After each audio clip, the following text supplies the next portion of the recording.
자, 이번 이야기 시청자 붕어찜님께서 찾아와 주셨습니다. 오늘 해주실 이야기는 어떤 이야기일지 함께 들어보도록 하겠습니다. 네, 여보세요? 반갑습니다. 반갑습니다. 네, 아이고, 오늘 붕어찜님께서 오랜만에 오셨기 때문에 잘 모르시는 분들도 계실 수도 있어요. 네. 그래서 어떤 식으로 좀 귀신을 느끼고 보시는지 간단하게만 설명해 주시면 좋을 것 같아요. 저는 눈으로도 보고 이게 냄새를 느끼는 건 아주 가끔이고요. 대화도 가능한 정도로 좀 볼 수가 있고, 네. 예, 뭐 그런 것 같아요. 그게 설명할 게 없네요. 아니죠. 이게 있는 거예요. 저는 예를 들면 뭐 연기로만 느껴요. 뭔가 귀신의 그 기운만 느껴요. 아니요. 저는 눈으로 보고 코로 냄새도 맡고 그냥 뭐 오감 다 열려 있습니다. 이런 설명이 있어요. 네. 이게 전부 다 다르기 때문에. 하지만 그냥 뭐 눈으로 보면서 전부 다 느낄 수 있다. 이렇게 보면 될 거예요. 네. 그죠? 네. 네. 자, 그러면 오늘 이야기 어떤 이야기일지 바로 출발을 해보도록 하겠습니다. 렛츠가! 기리십니다. 붕어찜이에요.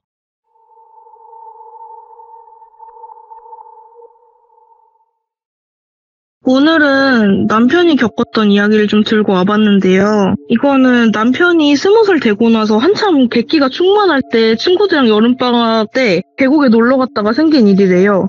그러다 보니까 이게 좀 남편 행동이 이해가 안 가고 저쯤 되면 생명의 위협을 느껴야 되는 거 아니야? 싶은 순간에 이해할 수 없는 행동을 좀 하기도 하는데 20살이면은 나이도 어리고 한참 멍청할 결정을 많이 내릴 때잖아요. 그러니까 이해를 해주시길 바랍니다. 남편이랑 저랑은 나이 차이가 좀 많이 나서 실제로 이 일이 벌어졌던 시기는 꽤 예전이라고 생각을 해주시면 될 것 같아요. 네. 당시에 남편 친구의 할머니 댁이 가평에 있었는데 여름방학을 맞아서 뵈러 갈 겸 남편이랑 친구들까지 총 10명이서 거기에 좋은 계곡이 있다고 해서 겸사겸사 놀러 갔대요.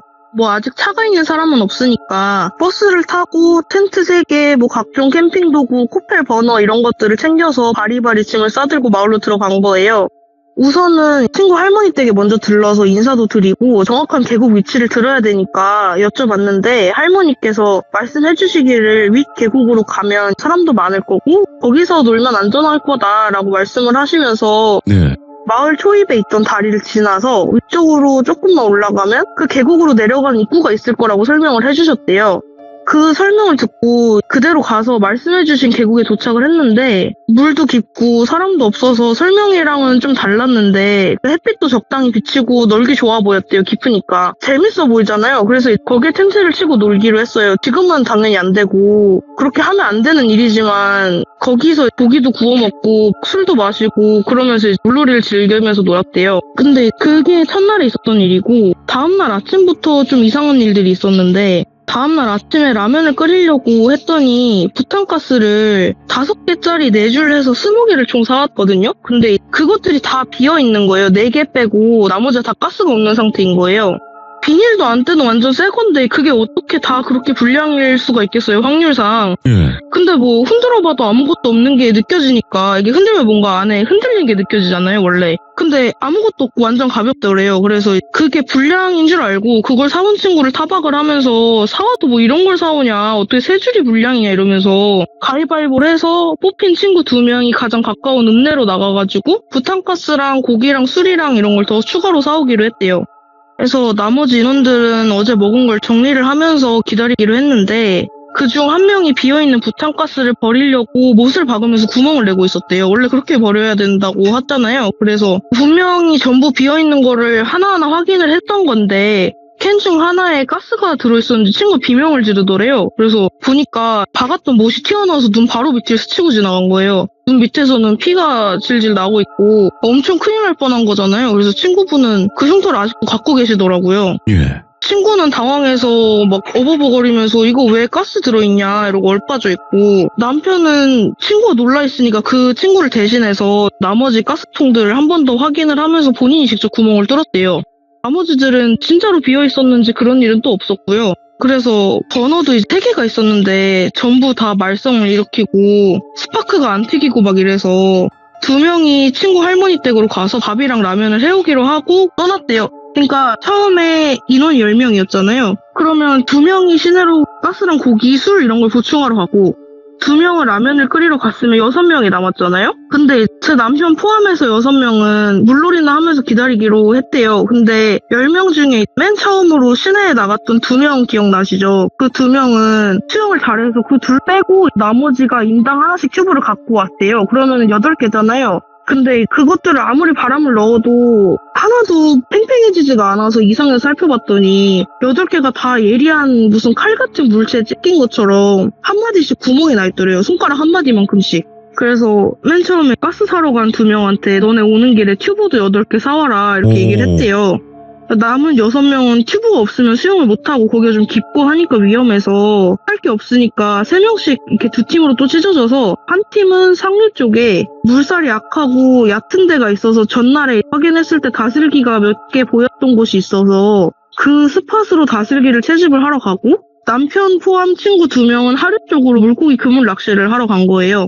그러다가 위쪽에서 엄청 크게 비명이 들려가지고 놀래서 다 같이 위쪽으로 갔는데 친구가 손에 엄청 긴 무슨 머리카락 같은 걸 뭉태기로 들고 놀래 있더래요. 그래서 친구는 머리카락인 줄 알았는데 알고 보니까 물이끼 덩어리였고 친구들은 막 등 뭐 쫄보 이런 식으로 놀리면서 잡은 다슬기랑 물고기랑 이런 거를 라면에 넣으려고 내장이랑 머리를 떼고 손질을 하고 있었어요. 근데 갑자기 펑 하는 소리랑 함께 어디서 시커먼 연기랑 불꽃이 있는 거예요. 보니까 텐트를 쳐놓은 데서 불이 났는데 거기는 부탄가스도 다 터트려놔서 남은 게 없고 담배 피는 친구들은 전부 지포라이터를 쓰고 있는데 그거는 기름이라서 안 터진다 그러더라고요. 그리고 심지어 또 본인들이 챙겨서 갖고 있었어요. 그러니까 불이 날 이유가 전혀 없는데 쓰레기 더미에서 불이 난 거예요. 그래서 또 어쩔 수 없이 읍내에 나간 친구들한테 너네 오는 길에 텐트도 사오라고 했대요. 그때 이제 친구들은 뭐 강아지 새끼들아, 호땡 자식들아 막 이런 식으로 욕을 하면서 도대체 뭘 하길래 텐트를 태워먹냐 이런 식으로 궁시렁 대긴 했는데 뭐 알겠다고 했대요. 그래서 우여곡절 끝에 나간 거는 친구들이 8시쯤 흩어졌는데 오전 8시쯤 오후 1시나 돼서야 다 같이 다시 모이게 된 거예요. 네. 다슬기랑 손질한 물고기랑 이런 거 넣고 끓인 라면을 먹으려고 하는데 시내에 나갔던 그 2명만 그 라면에서 엄청 역한 비린내 같은 게 난다고 못 먹겠다고 딱 한 입 먹고 약간 구역질하면서 맨밥에 김치만 퍼먹었대요. 근데 다른 친구들은 아무도 이상을 못 느끼는 거예요. 쟤는 왜 저래? 이러고. 그러고 물놀이를 했는데 다들 빨리 지쳐서 저녁에 고기를 구워 먹으려고 준비를 한참 하고 있었는데 당일에 친구들이 새로 사왔던 고기가 있잖아요. 아침에. 그게 얼음이랑 같이 아이스박스에 있었는데 얼음이 다 녹아버리고 고기는 색깔이 약간 푸르딩딩하게 변해서 냄새가 심하게 나고 있었다는 거예요. 아침 당일에 사온 건데 그래서 어쩔 수 없이 또 깡통햄이랑 참치 같은 걸 다 때려 넣고 부대찌개에 라면을 끓여 먹기로 했대요. 당시의 상황이 수영 잘하는 2명은 라면 때문에 탈이 나가지고 속이 안 좋다고 텐트에 누워있고 2명은 맥주를 마시면서 물놀이하는 4명의 친구를 바라보고 있는 상황이었어요. 그 4명은 다 전부 튜브를 타가지고 둥둥 떠있는 상황이었고요. 근데 남편이랑 다른 친구 하나는 밥을 하러 빠진 상태였는데 국물에 면만 넣으면 되는 상황에서 물놀이하는 친구들한테 이제 면 넣을 거니까 면 불기 전에 나와라. 이제 너네 슬슬 나와야 된다. 면 넣을 거야. 이런 식으로 얘기를 했대요, 남편이. 근데 물에 들어가 있는 친구들 쳐다도 안 보고 서로 마주본 채로 하늘을 바라보면서 이런 식으로만 대꾸했다는 거예요. 그래서 쟤는 왜 저러냐, 진짜 개웃긴다 이런 식으로 얘기하면서 친구 한 명이 막 사진을 연사를 찍었대요. 꽤 오래 그러고 있는데 다른 친구들이 점점 이상함을 느끼잖아요.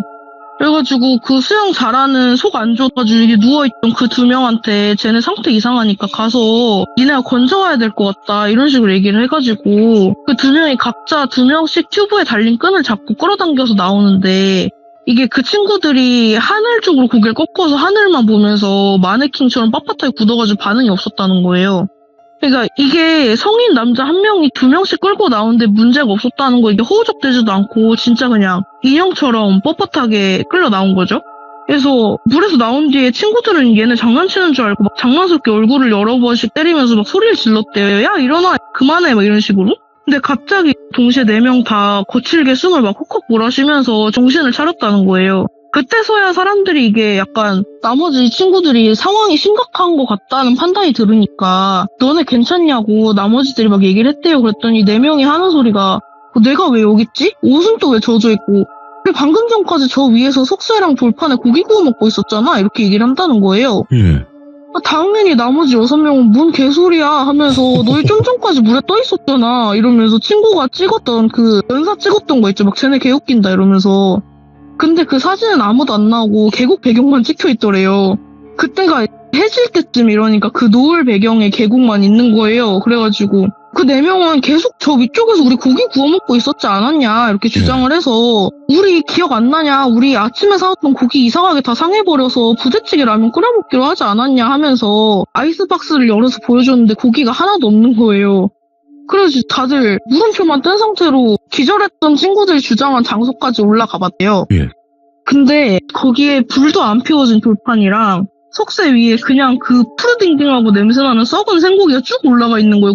마치 굽는 것처럼. 근데 그마저도 절반은 이미 없는 상태고 한 줄은 이빨 자국이 나 있더래요. 그냥 생인데. 그걸 보고서야 다들 무섭다고 느낀 거예요. 근데 그중 누구도 그걸 티내지 않고 10명 다 약간 허세랑 가오를 잔뜩 부리면서 아 나 안 무서워 막 이러면서 해져서 껌껌해진 산을 당당히 걸어 나갔대요. 그 정도면 뛰었을 것 같은데 마을 이장님께 그 와중에 또 새롭게 텐트 치고 놀 장소를 알려달라고 하려고 이장님 댁으로 간 거예요. 그래서 거기서 지금 저희가 윗계곡에서 놀고 있는데 여기 말고 다른 데 텐트 치고 놀만한 계곡이 있냐 이렇게 여쭤봤대요. 근데 이장님께서는 무슨 소리냐 윗계곡은 들어갈 수가 없다 이렇게만 계속 반복을 하신다는 거예요. 그래서 아니다 지금 우리가 윗계곡에서 놀다 왔고 심지어 우리 거기서 잠도 잤다 이렇게 말씀을 드렸는데 아무리 말씀드려도 너네 뭔 소리 하냐 거긴 들어갈 수가 없는 곳이다 이렇게만 말씀을 하셔서 새로운 장소를 추천받는 걸 포기를 하고 텐트로 돌아갔대요. 근데 때마침 굵은 빗방울 떨어지기 시작하는데 계곡 바로 옆에 텐트를 쳐놨는데 위험하잖아요. 그래서 거기서 자는 건 무리겠거니 생각을 하고 할머님 댁에서 자고 마저 술을 마시려고 텐트만 튼튼하게 재정비를 해서 쳐놓고 술이랑 부대찌개 라면을 들고 할머님 댁으로 갔대요. 근데 여기서 기억을 하셔야 되는 게 부대찌개 라면을 들고 갈 때 그럼 그 냄비를 한 명이 2손을 잡고 이렇게 들고 간 거잖아요. 냄비 들듯이. 그렇게 들고 갔어요. 근데 그날 거기서 밤새 술 마시면서 놀고 그랬는데 그때 비가 엄청나게 많이 왔대요. 날이 밝고 텐트 쳤던 곳으로 돌아가가지고 짐 챙기려고 하니까 갑자기 없던 펜스가 쳐져 있더라는 거예요. 큰 자물쇠가 걸려있고. 그래서 다시 이장님께 가서 저 안에 우리 짐이 남아있는 게 있을 수도 있지 않겠냐 뭐 대다수는 떠내려갔겠지만은 그래도 내려가 봐야 되겠다. 조금이라도 건져야 된다 이러고 문을 열어달라고 주장을 했고 이장님은 또 몇 년간 문을 안 열고 방치는데 니네 뭔 소리 하냐. 철조망 넘어갔냐 어떻게 갔는지 말을 솔직히 해봐라 이러고 오히려 혼나기만 했다는 거예요. 처음에 근데 할머니께서 여기를 알려주신 거잖아요. 와. 그러니까 남편 친구인 그 할머님 손자분은 억울함을 풀려고 할머니께 가서 할머니가 윗계곡에서 놀라고 하지 않았냐. 근데 이장님이 하룻밤 사이에 펜스를 치고 안 열어주신다 이렇게 얘기를 했다는 거예요.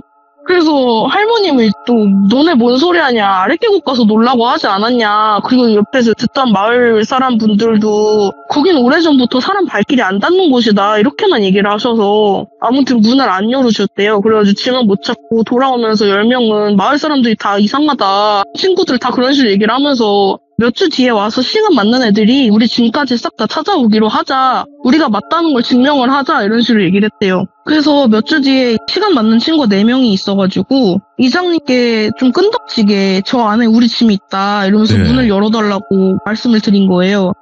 상황에 못 이겨서 이장님이 문을 열고 들어가 보셨는데 거기 안에가 결국 맞긴 했어요. 그러니까 짐이 있긴 있었던 거예요. 근데 물이 범람한 바람에 텐트랑 코펠 버너 이런 건 다 이미 작살나 있고 처음 놀 때 못 봤던 엄청 오래된 짐들부터 가장 최근 건 남편 일행 짐에 되게 오래된 쓰레기 더미까지 있고 불 붙은 흔적도 있더래요. 그리고 계곡이 완전 오랫동안 기억이랑 다르게 사람 발길이 안 닿은 것처럼 막 이끼도 껴있고 넝쿨 식물들이 완전 어두침침하게 드리워져서 음산하고 막 이랬대요.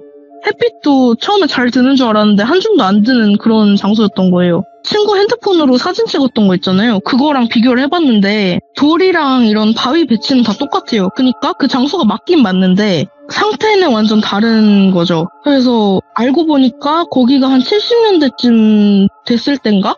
오래전에 인명사고가 한 번 있었대요. 근데 그 이후로는 사람들이 거기서 물놀이를 하거나 야영을 하기만 하면 꼭 하루 이틀 후에 비가 엄청 쏟아져서 꼭 매년 사람이 죽어나가는 그런 장소였다고 말씀을 하시더라고요. 그래서 그럼 2m 높이의 펜스를 치고 내려갈 수 있는 경로를 다 통제를 해서 둘러서 치고 굳은 자물쇠가 걸려있다고 그랬잖아요. 거기를 몇 년간 이장님도 그렇고 아무도 안 들어간 거예요.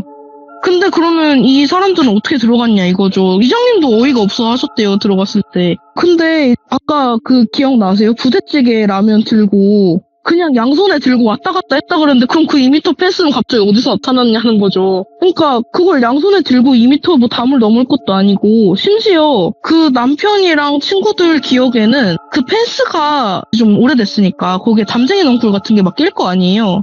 근데 그게 남편이랑 친구들 기억에는 그냥 키 큰 나무가 거기를 쭉 삥 둘러가지고 있고 거기에 넝쿨 식물들이 좀 해가지고 이렇게 커튼처럼 드리워져 있었다. 그래서 아 여기 운치 좋다 이러면서 들어갔대요. 본인들이 들어갈 땐 분명히 펜스가 없었다 이거죠. 그래가지고 어떻게 뭐 부탄 가스랑 이런 이상한 사건도 있었고 뭐 근데 거기서 다친 사람은 없었고 예. 그런 이상한 일이 있었어가지고 가져와 봤습니다. 제대로 홀려버린 거네. 그쵸. 흔하다면 흔한 사건이긴 한데 예. 근데 언제부터가 시작이었는지 감이 안 와요. 그러니까요. 이걸 저도 들으면서 생각을 해봤는데 그러면 만약에 네, 붕어찜님께서 보셨을 때는 근데 네. 이때쯤인 것 같아 라고 했던 시점이 있나요? 이게 홀린 게요? 네. 그게 웬만하면 저도 약간 예상이 갈 텐데 전혀 모르겠어요. 뭐 할머님께서 말을 하신 그 시점부터가 아니었을까 싶긴 한데 네네. 근데 이게 뭐 귀신들이 홀린다거나 이러는 거를 패턴을 약간 생각을 해보면 보통은 그런 거에 약한 사람이나 기에 약한 사람이나 아니면은 최소한 영안이 약간 뜨여있거나 이런 가능성이 있는 사람들을 노리잖아요. 네. 그런데 20대 초반에 장정 10명이 모여있는 그 그룹을 왜 노렸는지도 의문이고 그리고 그렇다고 해도 그 10명이 한꺼번에 그렇게 다 홀릴 정도면 도대체 어떤 상황이었으며 처음에 시내 나갔다 온 그 2명 있잖아요. 그 2명이 딱 그 수영을 잘하는 인원인데 딱 그 둘이 가위바위보에 져서 나갔다 왔다는 것도 뭔가 다분히 의도된 것 같고 막 이런 생각들이 드는 거예요. 듣다 보니까 이 정도까지 할 수 있으려면 과연 어떤 존재일까 싶겠다고 그런 생각이 들더라고요. 너무 많은 인원이잖아요. 그러니까요. 어떻게 10명이 다 같이 그렇게. 이야, 아무튼 오늘 붕어찜님이 오랜만에 오셨는데 굉장히 또 섬뜩한 이야기를 들고 오셨습니다. 너무너무 감사드리고 붕어찜님 시간 나실 때마다 다시 또 시들무에 이렇게 찾아와 주세요. 언제나. 감사합니다. 네, 항상 건강하세요. 감사합니다. 감사합니다. 네. 자, 여러분 안녕하십니까. 이번 이야기 시청자 붕어찜님께서 이야기를 들려주실 겁니다. 붕어찜님이 귀신을 정말 또 많이 봐오신 분이고 또 여러 가지 사례들을 많이 겪으신 분인데요. 그래서 그런지 정말 듣도 보지도 못한 그런 일들을 굉장히 많이 이야기를 해주셨습니다. 그래서 오늘은 어떤 이야기일지 같이 한번 들어보도록 하겠습니다. 여보세요? 붕어찜님. 네, 안녕하세요. 네, 안녕하세요. 반갑습니다. 네. 네. 자, 그러면 오늘 붕어찜님께서 해주실 이야기의 주제가 있을 것 같긴 해요. 이제 또 물놀이 가고 하면은 떠오르는 물귀신 얘기를 해볼까 합니다. 빠질 수 없는 바로 네. 또 여름의 물귀신인데 도대체 어떤 이야기일지 같이 한번 들어보도록 하겠습니다. 렛츠고! 길이십니다. 붕어찜이에요.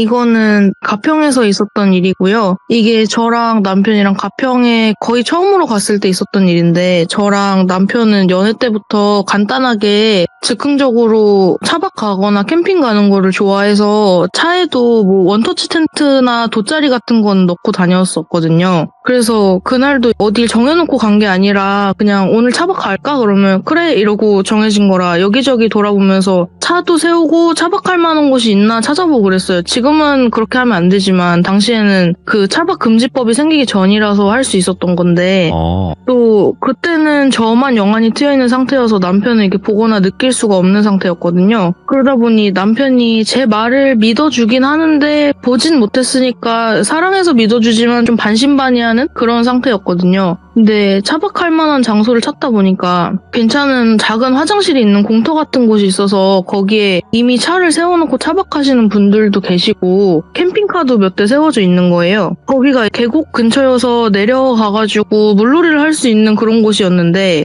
얼마 전에 비가 와서 생각보다 물이 많을 줄 알았는데 생각보다 되게 얕았어요. 그래가지고 애기들이 내려가서 물놀이 할 수 있을 정도로 진짜 성인이 들어가면 종아리 정도도 안 오는 그런 상태인 거예요. 그래서 발만이라도 담궈볼까 하고 생각하면서 물가 쪽을 봤는데 물이 얕아서 별로 재미도 없을 것 같고 이미 애기들이 놀고 있는 거예요. 근데 한 4, 5살 정도 되는 남자애 하나랑 여자애 하나 이렇게 놀고 있는데 부모가 거기 같이 있질 않더라고요. 그래서 넘어지거나 다칠 수도 있지 않나 싶고 그래서 좀 지켜보면서 보고 있었는데 근처에 세워져 있던 차나 캠핑카가 많으니까 부모님이 그냥 거기서 지켜보시고 계시겠거니 하고 넘어갔거든요. 그러다가 차 밖으로 끝내기엔 좀 아쉽다는 생각이 들어서 남편이랑 고민하다가 그 차에 어차피 텐트를 가지고 다니니까 근처 캠핑장에 바로 들어가서 놀다 가면 어떨까 그냥 내일 자고 가자 하는 얘기가 나와서 바로 즉흥적으로 또 이동을 했어요. 근처 캠핑장으로. 그래서 그 캠핑장이 바로 근처에 또 물놀이 할 수 있을 만한 하천이 있어가지고 거기 짐을 풀고 점심 식사를 하고 하천으로 물놀이를 하러 다시 갔거든요. 근데 아까 아침에 봤던 그 애기 둘이 이번엔 부모랑 같이 거기 또 와 있는 거예요. 근데 보통은 차박을 하려고 자리를 잡고 나면 잘 안 옮기잖아요, 그 장소를. 굳이 여기 다시 와 있다는 게 좀 이상하다 싶은 생각이 들긴 했는데 뭐 그럴 수도 있지 하고 애기들 노는 거를 그냥 멍 때리면서 보고 있었거든요.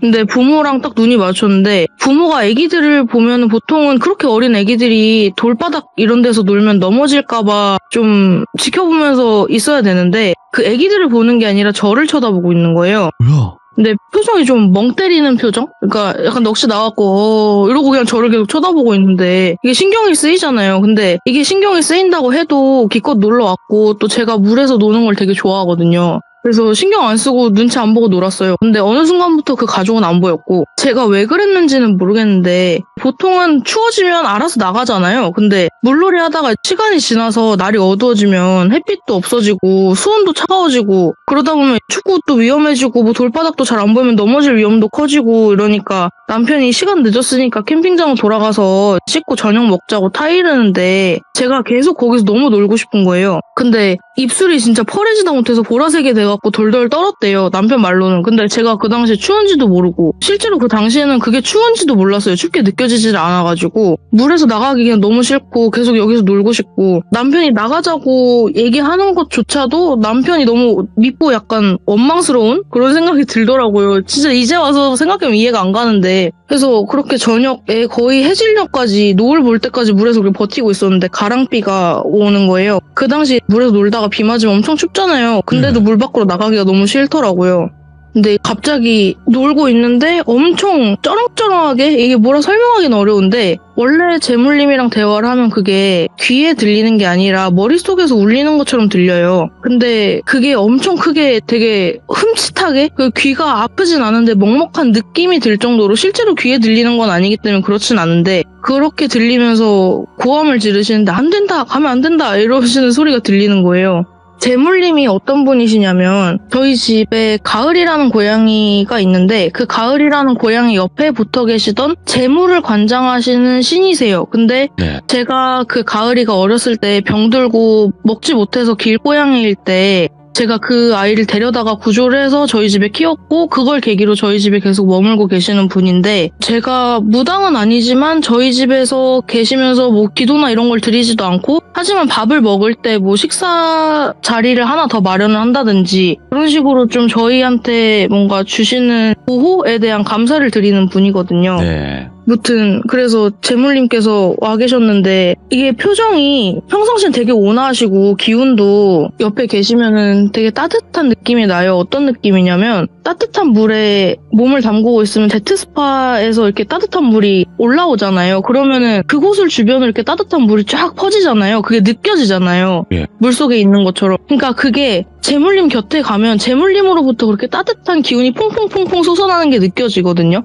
근데 그날은 진짜 차가우셨어요. 진짜 화가 나신 거겠죠. 그래서 이게 표정이 화났다는 걸 넘어서 막 진노하신 표정으로 울그락불그락 하셔가지고 물에서 당장 나오라고 저한테 엄청 화를 내시는 거예요.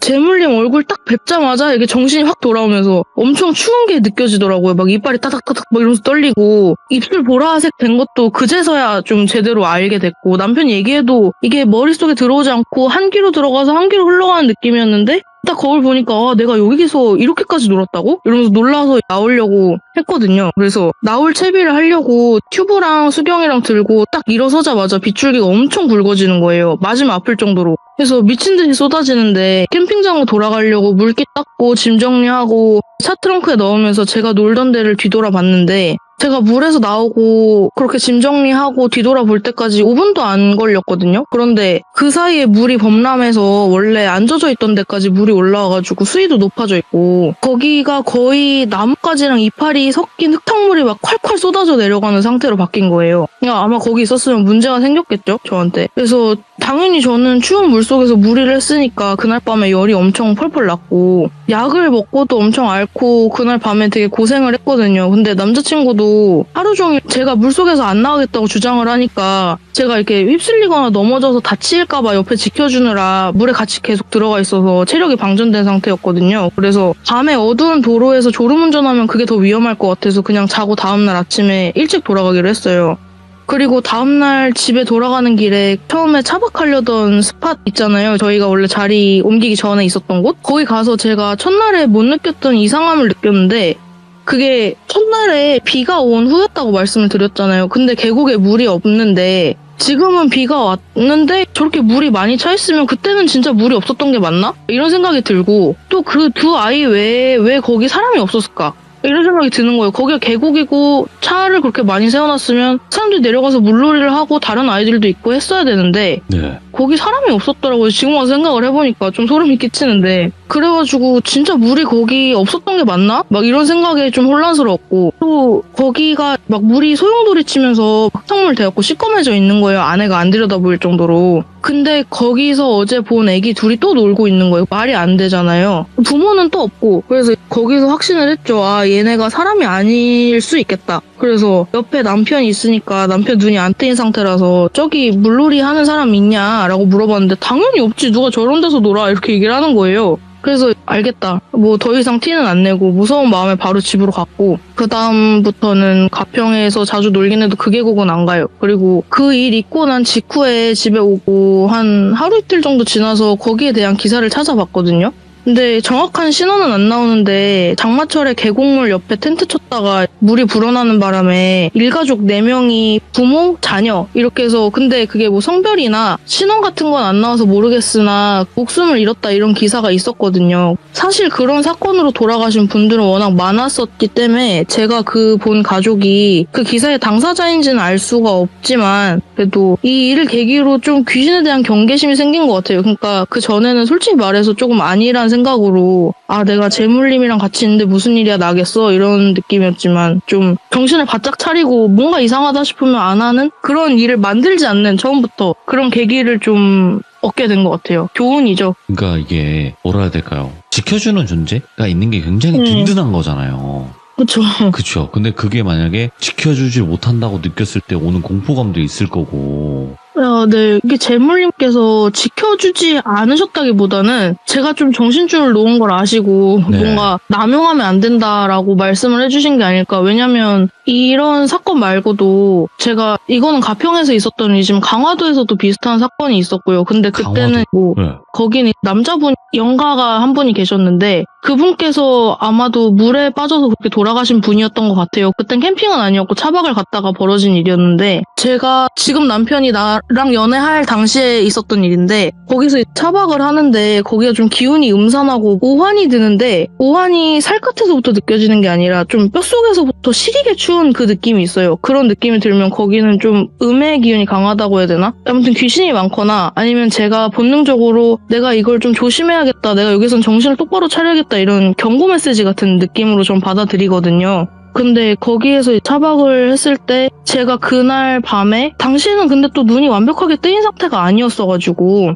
그 남자분께서 약했던 건지 뭔진 몰라도 저한테 모습을 100% 드러내질 않으셨고 그날 제 몸을 굉장히 심하게 하면서 본인을 여기서 꺼내달라 뭐 이런 식으로 굉장히 압박을 하신 적이 있거든요. 근데 그런 사건에 대해서도 분명히 재물님께서는 충분히 해결을 해주실 수 있는 일이라고 생각이 들지만 안 해주셨다는 거는 아무래도 제가 이거를 좀 지혜롭게 헤쳐나가기를 바란 게 아니실까라는 생각이 들거든요. 그래서 아무래도 그런 거에 계속 기대면 안 되겠다 이런 교훈도 얻었고 그 두 사건으로 인해서 또 저 자체도 저번에 말씀드렸던 그 서대문 형무소 사건 같은 경우에는 그분들이 진짜 되게 명예로운 죽음이라고 해야 될까? 아무튼 굉장히 숭고하신 분들이잖아요. 그렇기 때문에 제가 거기에 끼어드는 건 말리지 않으셨을지라도 이런 식으로 오만대 다 휘말리면서 다니면 난 널 지켜줄 수 없다. 이거를 분명하게 하시는 게 아닐까 싶은 생각이 들어요. 그래서 그다음부터는 저도 조심하려고 노력을 하고 함부로 안 끼어드는 게 습관이 된 것 같아요. 그쵸.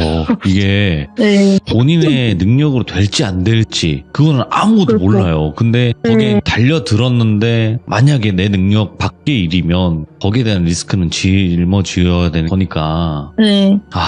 이게 참 애매하네요. 확실히 영적 능력이 있다고 하더라도. 네, 그렇죠. 그리고 보통은 무당이 아니실 경우 사실 사람은 사람일 뿐이잖아요. 그래서 본인 자체의 능력으로 무언가 어떻게 해보겠다라는 생각은 위험한 것 같고, 그리고 신을 아예 받으신 무당분들이라고 할지라도 이게 허락 없이는 일에 함부로 끼어들지 않는 게 원칙이라고 알고 있어서 조심하는 게 좋지 않을까 매사에. 그쵸. 예. 그러면 혹시 붕어쯤님 그나마 뭐 물귀신 이야기 말고도 와 근데 네네. 나는 진짜 이런 건 좀 기괴한 귀신이었다. 내가 봤을 때 아니면 말투라든지 행동이라든지 이런 기억에 남는 귀신도 있어요? 예, 하나 있는데 네. 이게 제가 겪은 일은 아니고 남자친구가 겪은 일이거든요. 저번에 말씀드렸다시피 저번에 그 돌비고등학교 사건 있잖아요. 남자친구가 이제 거기서 안 좋은 선택을 한 것처럼 보일 뻔한 그 일이 있고 난 후로 남자친구 눈이 완전히 확 뜨여버렸거든요. 그래서 남편이 그 이후에 있었던 일인데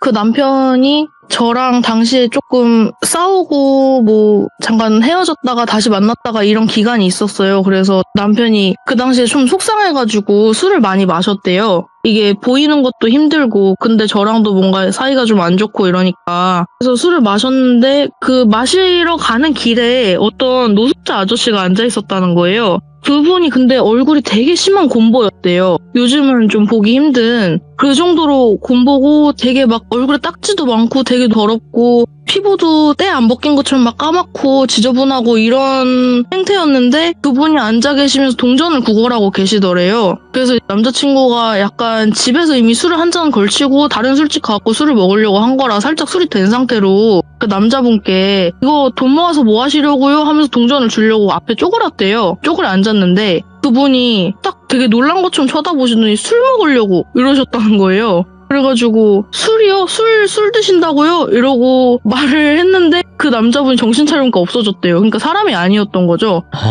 그래가지고 내가 미쳤나 보다. 내가 미쳐가지고 먼저 말을 걸었네. 이거 큰일 났다. 이러고 되게 걱정하고 술을 마시러 가는데 갑자기 눈앞에서 불쑥 튀어나오면서 나 술 사줘 이랬다는 거예요. 이거는 아는 체를 하면 안 될 것 같잖아요. 딱 봐도 그분 몰골도 그렇고. 그래서 술을 본인이 마시러 가는 길인데도 계속 무시를 했대요. 그랬더니 거의 한 일주일 정도를 잠도 못 자게 괴롭히고 계단에서 막 불쑥 튀어나오고 진짜 뒤로 넘어져서 큰일 날 뻔도 하고 계단이 좀 가파른 곳이었는데 막 그런 식으로 잠도 못 자게 가위 누르고 막 앞에서 불쑥 튀어나오고 깜짝 놀래키고 진짜 일상생활이 안 될 정도로 괴롭혔대요. 그래서 내가 뭘 해야 이 짓을 그만할 거냐라고 물어봤는데 술 사줘. 계속 이 말만 반복을 해서 술 사달라니까 술 한 잔만 사주면 안 괴롭히지 막 이런 식으로 거의 놀리듯이 막 얼굴도 점점 괴상하게 변하면서 그 얼굴이 곰보였다 그랬잖아요. 그 눈앞에서 막 그 얼굴에 여드름이랑 고름 이런 거 터트리면서 좀 징그럽게 막 뚝뚝 흘리면서 굉장히 본인 요구를 들어주게끔 만들었다고 하더라고요. 그래서 결국에는 술을 사줬대요. 소주를 큰 거를 페트 소주를 사고 앞에 뭐 마른 안주랑 이런 걸 사가지고 겸상한답시고 식탁에다가 혼자 먹으려고 놓고 술 잔도 상대편 쪽에 하나 놓고 그러니까 본인 집에 혼자 있는데 술 따라줘 가면서 뭐 어떻게 돌아가셨냐 뭐 이런 것도 물어보고 했는데 그 귀신 말로는 술 먹다가 죽었으니까 아직도 술 찼지 뭐 이런 식으로 얘기를 했다는 거예요. 그래가지고 남자친구가 그렇게 술을 사주고 나서는 그 얼굴에 곰보도 다 없어지고 막 꼬질꼬질하던 행색도 다 멀쩡하게 일반 사람처럼 있고 나 간다 이러고 쓱 사라졌대요. 그게 마지막이었고 그 다음부터 한 번도 일절 괴롭힌 일이 없었다고 하더라고요. 예, 이게 뭔가 기괴하고 좀 그로테스크하죠. 얼굴에 여드름 터뜨리고 그랬다는 부분이. 이토준주에 나오는 거. 그래요? 그거를 이토준지. 알긴 아는데 안 봐가지고. 만화에서 이렇게 해가지고 짜는 게 있거든요. 얼굴 전체에서 짜버리는 거. 없는 징그럽네요. 귀신이 아니야. 그 이토준지 그 만화에 나오는 것도. 그러고 보면요. 그죠? 네. 자, 오늘 붕어집님께서 여러 가지 옴니버스 형태로 이야기를 들려주셨는데, 앞으로 또 언제 돌아오실진 몰라요. 하지만 언제든지 편안하게, 네. 처음에 신청하셨던 것처럼 언제든지 편안하게 돌아와 주시기 바라겠습니다. 붕어집님, 아, 너무너무 감사하고요. 그리고 항상 건강하셔야 됩니다. 네, 감사합니다. 네. 돌비님도요. 네. 항상 건강하시고 행복하세요. 네, 감사합니다. 네. 자, 오늘 붕어집님께서 거진한 3가지 정도 이야기를 들려주셨어요. 그래서 물귀신 이야기도 들려주셨고 또 생각이 나는 기괴한 귀신 이야기까지 들려주셨는데 여러분들께서도 또 겪으신 여러 가지의 귀신 이야기들이 있을 겁니다. 언제든지 편안하게 제보해 주시면 감사할 것 같습니다. 고맙습니다.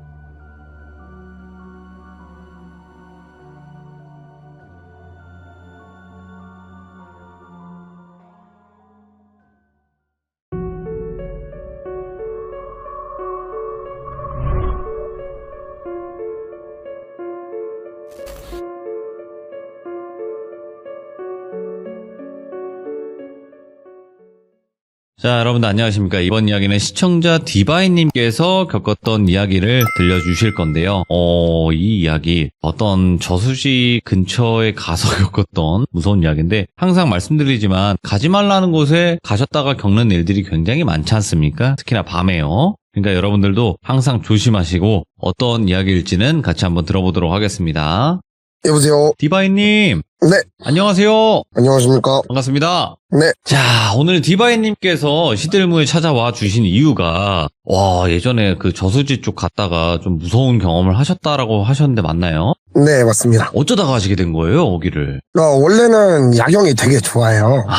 물도 그래요? 있고 산도 있겠다. 별도 보이니까. 예. 그날도 야경을 구경하러 갔다가 겪게 됐습니다.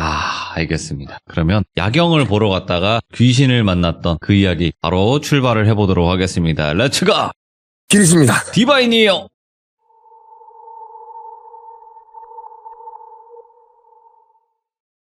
일단 시작 전에 저 포함해서 제 친구들 3명, 저까지 4명에서 거기를 갔었는데 네. 이름을 정하자면 똘순이, 똘비, 훈이라고 지정을 할게요. 네, 본인은 디바인. 네, 맞습니다. 일단 똘순이는 귀신을 보는 친구예요. 그러고 저는 무당들이 저한테 신내림을 받아야 된다라고 했었던 적이 있었고요. 작년 11월쯤이었어요. 제가 편도가 너무 부어서 일도 못하고 계속 집에서 약만 먹고 누워서 잠만 자고 있다가 몸이 괜찮아져가지고 밤 11시쯤 애들한테 연락을 해서 나 너무 집에만 누워 있었다 보니까 좀 우울하기도 하고 정신병 걸릴 것 같아서 너네 시간이 되면 다 같이 드라이브를 가자라고 해서 밤 11시쯤에 애들이랑 모여서 저녁을 먹고 경기도 청평의 호산나 대학이라는 곳으로 출발을 합니다. 비가 많이 내렸었고요. 도착을 할 때쯤은 비가 다행히도 그쳤었고 가는 동안 애들이랑 신나게 노래도 듣고 재밌는 얘기도 하고 돌비님 라디오도 듣고 아유, 그러면서 가다가 감사하죠. 막 도착을 했는데 차에서 내리자마자 다 같이 구름 과자를 하나씩 물고 내리기 시작했죠. 그러고 제가 운전을 했으니까 내리자마자 제 왼쪽에 흰색 컨테이너가 있었어요. 창고로 네. 보이는데 네. 딱 거기로 시선이 딱 집중이 되더라고요. 컨테이너 창문을 바라보는데 사람 같은 존재가 가만히 서서 저를 지켜보고 있더라고요. 이거 사진 직접 찍으신 거잖아요. 네, 제가 직접 찍었습니다. 예. 저를 가만히 지켜보고 있는데 저도 처음 귀신을 목격을 했다 보니까 제 몸이 굳었어요. 어떻게 생겼죠? 흰색 옷을 입고 있었고 키는 한 180 정도 돼 보였어요. 그러고 얼굴은 창문으로 보이지 않았지만 머리는 되게 길었어요. 그렇게 저를 쳐다보고 있었고 저도 놀라가지고 얼음이 된 상태에서 아까 말씀드린 그 똘순이가 저한테 쭈뼛쭈뼛 걸어오더니 예. 저기 귀신 있어. 우리를 보고 있어. 라고 귓속말을 하더라고요. 쳐다보지 말라고요? 네, 그래서 일단 알겠다. 나머지 애들한테는 얘기하지 말고 먹던 구름 과자나 계속 먹자라고 얘기를 하고 애들이랑 그렇게 마저 먹던 구름 과자를 먹고 기분이 너무 안 좋은 거예요. 뭔가 눌리는 기분이기도 하고 섬뜩해가지고 애들한테 일단은 차에 타봐라. 내가 가면서 얘기를 해주겠다. 그래서 차에 타고 출발을 합니다. 근데 저런 얘기 있잖아요. 뭐 장례식을 갔다 오면 몇 군데 들렸다가 집에 가라. 어디 가면은 뭐 어디를 들렸다 가라. 이런 얘기들이 있잖아요. 그래가지고 한 3군데 정도를 들리려고 차를 타고 한 6km 정도 달려서 편의점에 도착을 해요. 편의점에 도착을 해서 뭐 살 거 사고 애들한테 얘기를 시작해요. 내가 차에서 내렸는데 저기에 무언가가 우리를 보고 있었다. 그러니까 이제 애들이 처음에는 안 믿었죠. 똘순이는 같이 봤다라고 저한테 얘기를 했으니까 같이 동조를 해주는 거야. 진짜 있었다. 우리가 미쳤다고 도착하자마자 차에 타라고 얘기를 하겠냐. 그렇게 서로 티격태격 하다가 똘순이가 조금 이상해지는 거예요. 갑자기 주위를 둘러보더니 뭔가가 우리를 따라온다. 차에 매달려 있다. 이렇게 얘기를 하더라고요. 그러면서부터 훈이랑 똘비가 점차 이상해지기 시작해요. 근데 그때까지만 해도 저는 괜찮을 거다. 그냥 잠깐 그러겠거니 해서 차를 그대로 계속 운행을 해서 30km 와서 남양주까지 와서 차를 세워요. 그러고 햄버거 가게에 들어가서 햄버거를 사고 나오는데 저 빼고 애들 3명이 모여가지고 얘기를 하고 있더라고요. 무슨 얘기냐? 나도 얘기를 해달라. 친구들이 얘기하는 거를 들어봤는데 그때 시간이 저희가 청평에 도착했던 시간이 새벽 2시였어요. 그러고 남양주에 도착한 시간이 한 새벽 3시 10분 정도 된 거예요. 똘순이가 저희가 봤던 귀신 얘기를 하고 있더라고요. 그래서 똘비가 거기서 얘기를 하기를 이 친구는 귀신이라는 존재를 믿지도 않았고 뭐 무당이라는 얘기도 믿지 않는 친구였어요. 근데 자기가 그 도로에서 어떤 할머니가 캐리어를 끌고 가시는 걸 목격을 했다라고 얘기를 하더라고요. 그러면서 얘기를 하길 제가 저수지라고 말씀을 드렸잖아요. 저수지인데 댐이 있어요. 물이 흐르는 소리가 들렸고 이제 댐이 열려 있었기 때문에 콸콸콸은 아니더라도 물이 흐르는 소리가 들렸는데 그 친구들 3명은 전부 다 처음에는 물이 흐르는 소리가 들리지 않았다라고 얘기를 하더라고요. 그러고 나서 똘비가 페리어를 끌고 가는 할머니를 봤다. 이 얘기를 하는데 갑자기 똘순이랑 훈이가 확 놀라더니 너 방금 못 봤냐고. 할머니 방금 캐리어 끌고 지나가셨다. 남양주에서. 그렇게 얘기를 하는 거예요. 네, 저는 어쨌든 제가 데리고 오기도 했고 애들한테 친구들한테 문제가 생기면 안 되니까 좀 현실적으로 대답을 했어요. 아니 생각을 해봐라. 지금 새벽 3시인데 캐리어를 끌고 가면 그 바퀴 대굴대굴 굴러가는 소리가 들리지 않겠냐. 봐라 지금 여기 차 한 대도 안 다닌다. 얘기를 하니까 걔네들도 어리둥절하는 거죠. 근데 확실히 봤다. 계속 그렇게 얘기를 하더라고요. 아, 뭐 됐다. 큰일 났다. 이렇게 느끼고 다시 차에 타요. 그러고 제가 아는 여동생이 무당인데 그 무당 동생한테 전화를 합니다. 새벽 3시니까 당연히 잘 거 아니에요. 전화를 받아요. 봤더니 내가 누군지는 모르겠지만 무슨 일이 생길까봐 법당에 있었다. 너는 아니기를 바랬는데 어떻게 딱 너한테 전화가 오냐. 이렇게 얘기를 해서 아, 미안하다. 뭐 내가 오늘 폐가를 간 거는 아니고 그냥 야경을 보러 갔는데 나도 목격을 했고 내 친구들도 무언가를 목격을 했단다. 애들이 좀 이상한데 법당으로 좀 가봐도 되겠냐? 라고 얘기를 하니까 당장 오라고 하더라고요. 남양주에서 법당이 인천인데 인천까지 한 60km 조금 넘어요. 태워서 출발합니다. 어쨌든 문제가 생기면 안 되니까 출발을 하는데 이제 똘순이가 점점 더 이상해지는 거예요. 갑자기 제 손을 잡더니 이 손 놓지 말아달라고 저한테 부탁을 하더라고요. 그래서 물어보지는 않았어요. 그때 당시에. 혼자 막 중얼중얼 거려요. 저는 고속도로를 엄청 밟고 가고 있었죠. 그러더니 갑자기 저한테 얘기를 하길 나는 지금 귀신이 보인다. 내 앞에 앞유리에 매달려 있다. 근데 지금 제가 나한테 얘기를 하길 너 계속 안 놓으면 쟤 죽일 거야. 죽일 거야만 계속 나더라고요. 그래서 저도 어쨌든 놀랐지만 놀란 가슴 추스리면서 괜찮다. 나 이 손 안 놓을 테니까 걱정하지 말고 계속 잡고 가자 라고 얘기를 하는데 제가 운전석에 타고 있었고 똘순이가 조수석에 타고 있었고 훈이가 운전석 뒤에 타고 있었고 똘비가 조수석 뒤에 타고 있었어요. 근데 운전을 하시는 분은 아시겠지만 룸미러를 보시면 제 대각선 뒤에 타 있는 사람의 얼굴이 보이잖아요. 부러져라 저만 쳐다보고 있는 거예요. 똘비가. 눈도 안 깜빡이고 계속 저만 쳐다보고 있더라고요. 그렇게 한 1분 지났나? 갑자기 막 웃어요 혼자서. 죽여버린대. 이렇게 웃더라고요. 똘비가. 진짜 큰일 났다. 진짜 큰일 났다. 근데 딱 거기서 생각이 나는 게 무당 동생이 저한테 하는 말이 만약에 제가 앞전에 폐가를 가는 걸 즐겨하고 그런 게 있다 보니까 같이 간 친구들이 귀신을 보거나 시이면 너한테서 떨어지지 말게 해라. 신체적 접촉이든 너의 물건이든 애들한테 줘라. 그러고 문제가 있으면 나한테 달려와라. 이렇게 얘기를 했던 게 딱 떠올라서 11월이니까 춥잖아요. 제가 입고 있던 패딩을 벗어서 똘비한테 덮어줘요. 그러더니 또 훈이가 뒤에서 혼자 울고 있더라고요. 그래서 너는 왜 그러냐, 훈이야 왜 그러냐 하니까 아무 대답이 없어요. 이제 룸미러로 봤는데 씩 웃고 있더라고요. 그러고 우여곡절 끝에 인천에 도착을 합니다. 도착을 해서 법당에 미친 듯이 뛰어 올라가요. 애들을 데리고. 네, 그 무당 동생이 나오더니 저한테 물어보는 거죠. 소리를 지르면서 물어보는 거예요. 애들 도대체 어딜 데리고 갔길래 이렇게 잡기가 쉬워오냐. 한두 명이 아니다. 도대체 뭘 했길래 애들한테 이렇게 잡기가 쉬워오냐. 계속 이렇게 반복을 하더라고요. 저도 몰랐으니까 잠깐만 기다려달라. 숨 좀 고르고 얘기 좀 하자. 그러고 한 1, 2분 정도 지나서 얘기를 해요.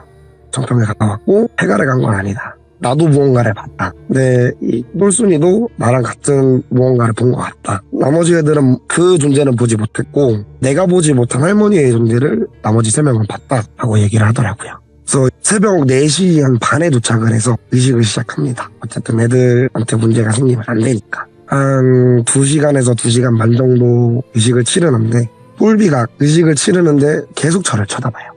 계속 저를 쳐다보면서 웃었다가 화를 냈다가 눈을 감았다가 계속 그렇게 반복을 하는 거예요. 그러고 무당이 몸에 손을 대면 엄청 자지러지듯이 쓰러지더라고요. 계속. 그렇게 1시간 정도 의식을 치르고 그 똘비라는 친구는 기절한 건지 잠에 든 건지는 모르겠지만 쓰러집니다. 그러고 나머지 애들은 다행히도 아무 문제 없이 그 자리에서는 일이 끝났고요. 그러고 친구들을 집에 데려다주고 네. 며칠이 지나서 무당이랑 그 장소를 다시 가게 돼요. 가기 전에 제가 계속 거기가 신경이 쓰이더라고요. 가고 싶다 가야 된다. 혼자 스스로 그 생각이 들어서 네. 무당한테 같이 가줄 수 있냐라고 부탁을 해야지라고 생각을 하는 날 딱 전화가 와요. 만나자고. 그래서 저녁을 먹고 12시쯤 출발을 해요. 그때는 아는 형님과 저랑 이제 무당 동생이랑 이렇게 셋이 가요. 도착을 했고 이제 무당 동생이 편의점에 들려서 쌀을 사오더라고요. 그러고 자기 밥방에서 챙겨온 물품들이랑 뭐 이런 저런 거를 꺼내서 준비를 해요. 종이컵에 쌀을 붓고 거기에 향을 꽂고 향에 불을 붙이고 네. 저는 모르겠지만 어떤 의식을 한 10분 정도 치르고 저한테 와서 얘기를 하더라고요. 나는 그때 알고 있었지만 너 친구들이 있어서도 얘기 안 했다. 너가 본 거는 내가 생각하기에는 물귀신이다. 그때 제가 얘기를 했죠. 거기서 딱 생각이 나가지고 맞다 그런 것 같다. 왜냐면 봐라 저기 바로 물이 흐르는데 물소리 들리지 않냐. 엄청 고요하기 때문에 크게 들리거든요. 근데 무당도 들린다. 당연히 들린다라고 하죠. 제가 그 얘기를 했어요. 애들이 도착하자마자 차에서 내렸는데 물소리를 못 들었다라고 한다 라고 얘기를 하니까 얘기를 하길 무언가에 씌어가지고 그 소리를 못 들은 거고 아마 너 친구 중에 한 명 계속 물속으로 가자 하지 않냐라고 얘기를 하더라고요. 근데 그때 똘비가 그랬어요. 법당을 가면서 얘기를 하길 나 물소리는 못 들었는데 이제 물이 있다라는 걸 인지를 하고 나서부터 거기가 되게 가고 싶었다. 되게 가고 싶었는데 나도 너가 가자고 하니까 무슨 일이 있겠거니 하고 그냥 올라탔다라고 얘기를 하더라. 그런 얘기를 하고 있는데 버스가 딱 그 길을 지나가요. 새벽 2시에 청평이면 되게 시골이잖아요. 새벽 2시에 버스가 지나가는 것도 저는 이해를 못했는데 그 무당 얘기를 하기엔 저거 사람 태우는 버스 아니다. 그렇게 얘기를 듣고 저는 솔직히 코웃음을 쳤어요. 말이 되냐? 그냥 차고지로 가는 버스 아니겠냐 얘기를 하는데 제가 아까 사진 보내드린 게 전봇대 사진 있었잖아요. 거기에 딱 버스가 잠깐 쓰더니 아무도 안 내리고 다시 출발을 해요.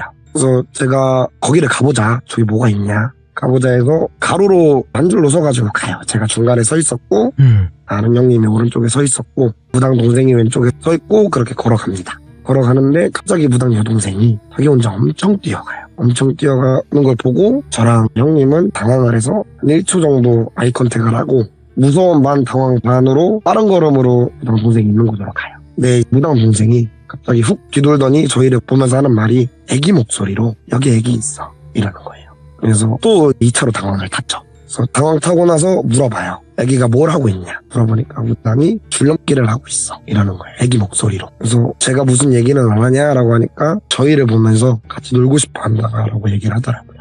혼자 오래 있었다고 심심하다고 자기를 놀아달라고 얘기를 한다라고 얘기를 하면서 그 형님을 보더니 형 발목 아프겠다 이러는 거예요. 그 형님이 작년에 오토바이를 타시다가 크게 사고가 나셔서 크게 수술을 한번 하셨어요. 근데 무당 동생은 그 형님을 그날 처음 봤고 추우니까 꽁꽁 싸매고 있잖아요. 당연히 긴 바지를 입고 있었는데 무당 동생이 그 흉터를 볼 일은 없고요. 그러고 형이 당황을 하면서 저한테 얘기를 하는 거예요. 제가 저걸 어떻게 하냐? 혹시 너가 얘기한 적 있냐? 그래서 당연히 저는 없다. 형님 얘기를 왜 남한테 제가 마음대로 하고 다니겠냐? 그 얘기를 하는데 또 무당 동생이 갑자기 또 뛰어가요. 또 당황해서 따라갔죠. 그러더니 아까 제가 그 귀신을 봤다는 컨테이너 앞에 가서 얘기를 하길 이번에 또 목소리가 바뀌어요. 할머니가 나오셔가지고 저를 보고 한숨을 팍 쉬어요. 그러더니 너 내가 이런 데 오지 말라 했잖아. 이렇게 얘기를 하시더라고요. 저는 동생 돼야 되지 미안하다. 나도 뭐 내가 폐가를 다니지만 내가 이때 친구들을 데리고 온 건 폐가를 가려고 데리고 온 것도 아니고 내가 너무 답답해가지고 데리고 온 건데 네. 미안하다. 앞으로 내가 좀 조심하겠다 하더니 막 저를 멱살을 잡더라고요. 그러면서 하는 얘기가 너 이번이 마지막이야. 내가 도와줄 수 있는 건 이번이 마지막. 예. 이렇게 얘기를 하고 그 동생은 원래대로 돌아오고 제가 물어보죠. 기억이 나냐? 예. 너가 나한테 한 얘기를 기억을 하냐? 라고 물어보니까 기억이 가물가물 난다. 근데 내가 뛰어가는 것까지는 기억이 나는데 그 다음엔 기억이 나지 않는다. 라고 얘기를 하더라고요. 그러고 청평에서의 썰은 끝이 나지만 제가 그 동생이랑은 지금도 정말 친하게 지내고 일주일에 한 번씩 만나서 밥을 먹을 정도로 친하게 지내요. 예. 지금은 어쨌든 4개월이 지났고 저번 주에 만나서 물어봤죠. 너가 모시는 할머니가 너한테 오신 것 같은데 나한테 그때 이런 얘기를 하셨다. 무슨 의미로 얘기를 하셨는지 모르겠지만 혹시 너는 아냐라고 물어보니까 자기도 잘 모르겠지만 내가 봤을 때 내가 너 신내림 받아야 된다고 하지 않았냐. 네. 근데 저는 신내림을 못 받는 상황인 게 저희 가족이 절실한 기독교세요. 아버지는 교회 장로시고요. 그러다 보니까 제가 계속 거절을 하고 넘어가는 상황이죠. 내가 너 계속 옛날부터 받아야 된다라고 얘기하지 않았냐? 근데 너가 신의 존재를 부정하고 안 받으려고 계속 그렇게 발버둥을 치는데 할머니가 그 모습을 보고 아마 노하신 게 아닌가 싶다. 너 앞으로 절대 그런 데 다니지 마라. 특히 물이랑 산이 같이 있는 곳은 절대 다니지 말라 하고 저한테 신신당부를 하더라고요. 그렇게 제 이번 썰은 얘기가 끝납니다. 어마무시한 일을 겪었네요. 그냥 뭐 귀신을 보려고 간 것도 아니고 우연히 갔던 곳인데. 네네. 와, 그러면 그 귀신 보시는 분과 또 여러 가지 이야기들이 많이 있으시겠네요, 앞으로도. 그쵸. 폐가를 가서 겪었던 일들이랑 뭐 이런저런 일들은 몇 가지 있습니다. 알겠습니다. 그러면 오늘 디바인님께서 이렇게 참여해주셔서 다시 한번 또 감사드리고, 그리고 다음번에 그 아까 말씀하셨던 폐가나 아니면 또 다른 쪽의 이야기도 꼭 들려주시길 바라겠습니다. 감사합니다. 네, 고맙습니다. 네. 자, 이번 이야기는 시청자 디바인님께서 찾아와 주셨습니다. 디바인님의 이야기 빠르게 만나보도록 하겠습니다. 여보세요? 디바인님. 오랜만에 뵙습니다. 아이고, 반갑습니다. 목소리가 여전히 멋지십니다. 아유, 감사합니다. 진짜예요. 진짜 저는 좀 요런 목소리 좀 부럽긴 해요. 아유, 감사합니다. 네. 자, 오늘은 어떤 이야기로 찾아와 주셨을지 아주 간단하게만 이야기해 주시면 좋을 것 같아요. 간단하게 소개해드리면 네. 제가 폐가 다니는 걸 좋아했었을 때 아이고.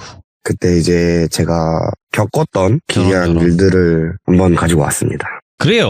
이렇게 가주셔야 이야기가 생깁니다. 저희는 맞습니다. 가지 말라고 그렇게 말씀은 드리지만 가신 분들이 계셔야 이야기가 있습니다. 맞죠? 맞습니다. 네. 자, 그러면 도대체 어디를 가셨길래 또 이렇게 찾아와 주셨을지 바로 출발을 해보도록 하겠습니다. 렛츠고! 길이십니다. 디바인입니다.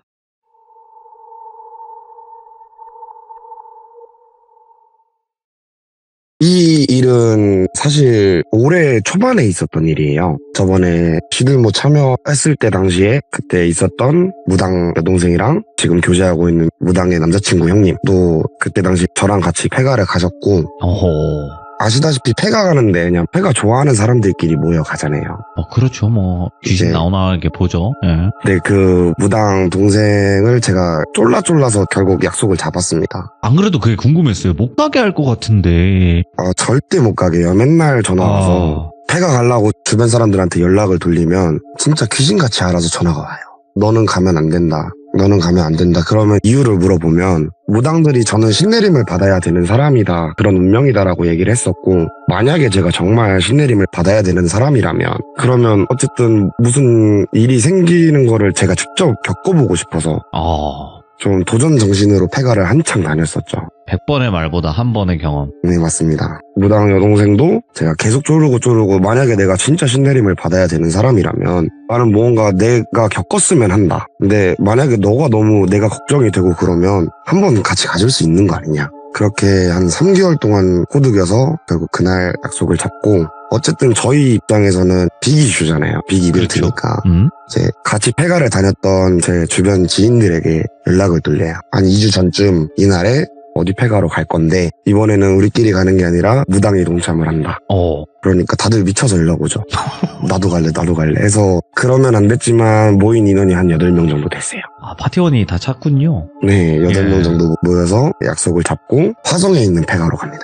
그날은 저희가 폐가를 총 3군데를 돌았고 네. 원래 제가 폐가를 돌 때 절대 안 가는 곳이 첫 번째가 종교시설, 두 번째가 수영장, 세 번째가 병원인데 네. 어쨌든 무당도 있고 큰일 있더라도 일단 응급처치는 할 수 있을 거라 생각을 하고 3군데 중에 병원을 선택하고 첫 번째, 두 번째는 초등학교를 제가 선택을 해서 그날 출발하게 되는데 출발할 때는 차 2대로 넷 나눠서 출발했고 따로따로 지역이 달라서 저희는 서울 쪽에서 출발을 했고 다른 차는 하남에서 출발을 하다 보니까 도착지에서 만나자 해서 저희가 한 밤 10시 반쯤에 출발을 해요. 서울에서 1시간 20분 정도 달렸고 초등학교에 도착을 했습니다. 도착을 해서 다 같이 모여서 구름과자 하나씩 먹으면서 아 진짜 무섭다 여기 들어갈 수 있을까 이런 얘기하면서 그냥 별 시답지 않은 얘기하면서 있다가 들어가자 하고 딱 준비를 하고 있는데 그 초등학교는 엄청 큰 학교는 아니었어요. 네. 총 4층 건물에 북도식으로 돼 있는 학교였는데 예. 이제 좀 폐교가 된 지 오래됐는지 창문도 다 깨져 있고 안에는 내용물들도 없었고 네네. 그냥 깔끔하게 정리되어 있던 폐교였어요. 다 같이 1층 문으로 들어가는데 1층 문을 딱 열고 들어갈 때 철판이랑 소파 같은 것들이 1층에 널브러져 있더라고요. 그래서 그냥 별 생각 안 하고 다 같이 조용히 조심히 올라갔다 오자 하고 출발을 합니다. 네, 저는 폐가를 갈 때 항상 문을 열고 들어가면 네. 들어가서 또 닫아요. 그러고 나올 때 또 문을 열고 또 닫고 그렇게 한 층 돌고 한 3층쯤 올라갔는데 1층에서 문이 쾅 닫히는 소리가 나는 거예요.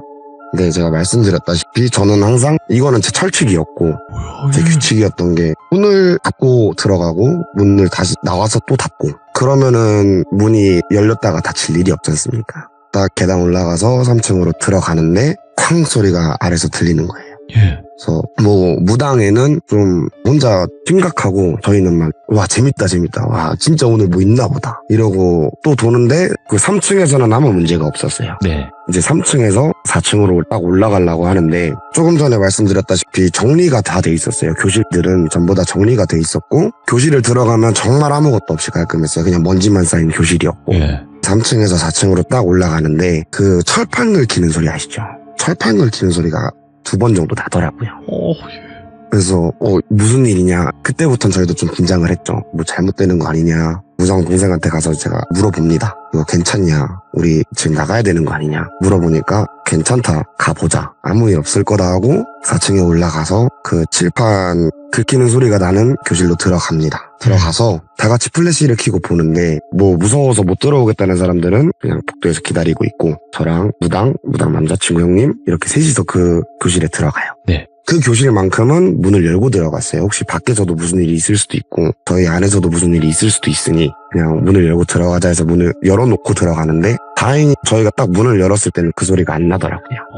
그러고 별일 없이 그렇게 그 초등학교는 나오게 됩니다. 예. 그러고 2번째 초등학교로 한 30분 정도 차를 타고 이동을 해요. 네, 그 학교는 정말 단층 건물이었고 교실도 한 4개 정도밖에 없는 정말 작은 학교였어요. 아, 살짝 분교 느낌. 네, 산 중턱에 있었고 저희도 차를 세워두고 한 20분 정도 걸어 올라갔던 걸로 기억해요. 걸어 올라가서 똑같이 긴장 풀 겸 과자 하나씩 먹으면서 첫 번째 갔었던 폐교에 대해 얘기를 하고 이번 학교는 좀 쉬어가는 타임으로 규모도 작으니까 천천히 그냥 돌고 쉬어가는 타임으로 갔다가 마지막 하이라이트를 가자라고 얘기를 하는데 아쉽게도 그 학교는 들어가지는 못했어요. 문이 잠겨 있어서. 아이고. 근데 그때 제가 진짜 섬뜩했던 게 보통 초등학교를 보면 벽화 같은 거 많이 그리지 않습니까? 근데 보통 귀엽게 애기들을 그려놓고 동심을 유발할 그런 그림들을 그려놓잖아요. 예. 근데 벽화가 딱 하나가 그려져 있었는데 성인 여성을 바탕으로 그린 그림 같았어요. 근데 정말 제가 봤을 때는 정말 섬뜩했었거든요. 서양풍으로 그려져 있었는데 그냥 걸어가는 포즈였어요. 아, 네. 근데 코가 말도 안 되게 오똑하게 쏟아있고 이게 초등학생들이 보라고 그려놓은 그림인가 싶을 정도로 저는 정말 섬뜩했거든요. 예. 그래서 막 사람들한테 야 일로 와봐 여기 뭐 그림 그려져 있어. 내가 봤을 땐 너무 섬뜩해. 이제 이렇게 얘기를 해서 사람들이 다 우르르 와가지고 그 그림을 보는데 저 빼고는 전부 다 이게 뭐가 섬뜩해? 이런 느낌으로 그 표정으로 저를 바라보고 있는 거예요. 그래서 저는 아닌데 이거 진짜 섬뜩한데 이거 기분 나쁜데 저 혼자 그렇게 중얼중얼 한 2, 3분 정도 그렇게 서 있었거든요. 그러더니 그 무당 동생이 제 팔목을 탁 잡고 내려가자 하고 끌고 내려오는 거예요. 그러면서도 저는 혼잣말로 계속 중얼중얼 거렸죠. 아 진짜 섬뜩한데 저거 아닌데 나 왜 이러지? 아 근데 저거 진짜 기분 나쁜데 이 얘기를 계속 반복을 했어요. 그러고 산을 내려와서 차에 타서 3번째 병원으로 갑니다. 근데 그때는 하남에서 오셨던 형님들은 시간이 너무 늦어서 예. 먼저 출발을 하셨고 저랑 무당 여동생이랑 그 무당 여동생 남자친구 형님 그리고 다른 형님 이렇게 넷이서 제 차를 타고 병원으로 갑니다. 예. 도착해서 똑같이 그런 과자 하나 피면서 뭐 이런저런 얘기를 해요. 서로 긴장도 했고 저도 기분이 안 좋다라고 계속 얘기를 했으니 뭐 이번에는 없겠지. 반대로 이번에는 뭐가 좀 보였으면 좋겠다. 어쨌든 우리한테는 지금 무당이 있는 상황인데 뭐 하나라도 우리가 느껴봐야 되지 않겠냐. 이렇게 얘기를 오가는 중에 저는 그때도 나 그 그림이 계속 머릿속에 맴돈다. 계속 맴돈다. 그 얘기를 하면서 저는 찝찝하게 그 병원에 들어가요. 그 병원은 규모가 조금 컸어요. 한 7층 정도 됐었고 병동이 한 평수로만 치면은 한 1000평 정도 됐었어요. 정말 넓네. 그 병원을 들어가서 1층부터 7층까지 걸어 올라가고 1층, 2층, 3층, 4층, 5층, 6층 올라가는데 거기서부터 문제가 생긴 게 뭐 폐병원이면은 정리가 돼 있는 데들도 있지만 그냥 널브러져 있는 데도 있잖아요. 그렇죠. 그 병원은 후자에 속했었어요. 정말 더럽고 사람, 동물, 배설물도 있고 근데 사실 그런 큰 폐가를 가면 귀신보다 제일 무서운 게 저는 노숙자라고 생각을 하거든요. 그래서 왼손에는 야구방망이 하나 들고 올라갔는데 저 멀리서 휠체어 그 끽끽 소리가 들리는 거예요. 그래서 이거 들었냐? 그러니까 아무도 못 들었다는 거예요. 그래서 제가 잘못 들었나 생각을 하고 6층을 또 병실 하나하나 문을 열고 들어가고 그렇게 돌아보고 있는데 바로 옆 병실에서 그 소리가 또 들리는 거예요. 그래서 저는 그때 포기를 할까 했었죠. 나 먼저 나가 있을까 고민을 했었어요. 왜냐면 앞전에도 무슨 일들이 있었다 보니까 심적으로 너무 힘들어서 그만할까 했는데 형님들이 막으셨어요. 그 무당에도 너가 힘들면 형이 힘들면 나가라. 걔가 저를 형이라고 부르는데 형이 힘들면 나가라. 나가는 게 좋을 것 같다는데 형님들이 뜯어 말리시죠. 뭔 소리냐. 너가 여기까지 데리고 왔는데 같이 돌자라고 하셔서 어쩔 수 없이 알겠습니다 하고 다시 돌아요. 그러고 그 휠체어 소리는 다시는 못 들었고요. 그리고 7층까지 돌고 마지막 지하로 내려가는데 예. 지하로 내려가자마자 정말 곰팡이 썩은 데가 정말 심했어요. 천장도 다 무너져 내리고 바닥 대리석들도 다 깨져 있고 그런 지하 1층에 도착을 하자마자 그 무당 여동생이 갑자기 혼자 울어요. 갑자기 혼자 울더니 정말 여기 애기들이 있는데 정말 불쌍하다. 이 병원 이 아이들한테 제대로 치료를 안 해준 것 같다. 그런 얘기를 하더라고요. 그래서 무슨 일이냐 우리가 알아들을 수 있게 설명을 좀 해달라. 그렇게 얘기를 했는데 그냥 똑같이 그냥 애기들이 너무 불쌍해 이 얘기만 하더라고요. 그래서 그러면 어쨌든 저희는 계속 다독이고 있을 수만은 없으니 저희도 네. 빨리 즐길 건 즐기고 볼 건 보고 빨리 나가야 되잖아요. 그래서 제가 여동생 팔짱을 끼고 그대로 한 바퀴를 돌아요. 지하 1층을. 근데 거기가 왼쪽은 재활병실이었고 네. 오른쪽은 애기들이 놀 수 있는 공간 겸 병원 침대도 놓여져 있었고 예. 그냥 그런 공간이었는데 저희가 왼쪽부터 들어가요. 재활병실 안에도 또 작은 병실로 3개가 있더라고요.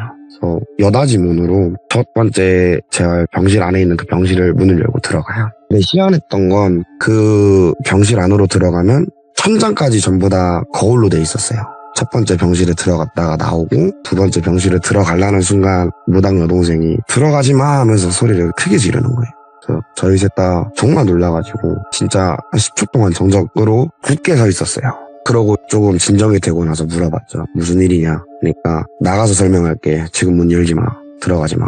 그러고 어쩔 수 없이 그 두 번째 방은 못 들어가고 예. 세 번째 방을 돌았다가 다시 원래 지하 1층 계단이 있는 그 앞으로 다시 옵니다. 넷이 와가지고 서로 그냥 눈빛만 바라보고 아무 말도 안 하고 있었어요. 그 이유가 그 무당 동생이 갑자기 주머니에서 어디서 났는지 모르겠는데 마이쮸를 꺼내더라고요.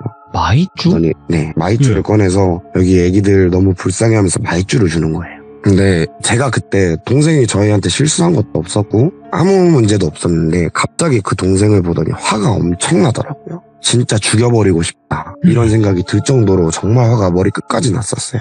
혼자 이게 뭐지? 왜 내가 화를 내고 있지? 내가 뭐 때문에 화가 났지? 이 생각을 하면서 조금 화를 식히려고 구름 과자를 하나 다시 빼서 불을 붙이고 피고 있는데 아무리 시간을 보내도 그 화가 가라앉지 않는 거예요. 그래서 도저히 안 되겠다. 도저히 안 되겠다 해서 얘기를 해요. 나 진짜 여기 못 있을 것 같고 지금 내가 느끼는 게 있는데 이거는 올라가서 나가서 얘기를 해주겠다. 예. 그래서 나머지 3명이랑 다 같이 그 병원을 나오게 됩니다. 네. 나와서 제 차를 세워놨던 그 주차한 곳에 걸어서 한 5분 정도 갔고 다 같이 그냥 또 나와서 구름 과자를 하나씩 먹으면서 얘기를 하는데 형들이 물어보시더라고요. 너 아까 무슨 일이었냐? 그래서 나도 모르겠다. 근데 그냥 갑자기 기분이 확 안 좋아졌고 내가 감당할 수 없을 정도의 화가 치밀어 올랐다. 네, 나도 이유는 뭔지 모르겠다. 그 얘기를 하고 형들이 그냥 그러면 차에 좀 기대서 쉬어라 하고 저는 그냥 멍 때리고 있었어요. 형 두 분이랑 그 무당 여동생은 그냥 서로 웃으면서 장난치고 있었고 근데 트렁크에 기대서 그 모습을 보고 있는데 갑자기 또 그 무당 여동생이랑 눈이 마주치자마자 안 되겠다, 쟤는 죽여야겠다 이 생각이 들더라고요. 그래서 꾹꾹 참고 있었어요. 또 진짜 나 왜 이러지? 이 생각하면서 꾹꾹 참고 있었어요. 그리고 계속 먹고 있던 구름 과자를 한 입 딱 물면서 시선 회피를 하려고 왼쪽으로 딱 돌아보는데 어떤 검은색 연기라고 표현을 할게요. 연기 같은 게 쓱 나타나더니 또 쓱 하고 사라져요. 저건 뭐지? 이러고 딱 그 연기를 보고 저는 그 다음에 기억이 없어요.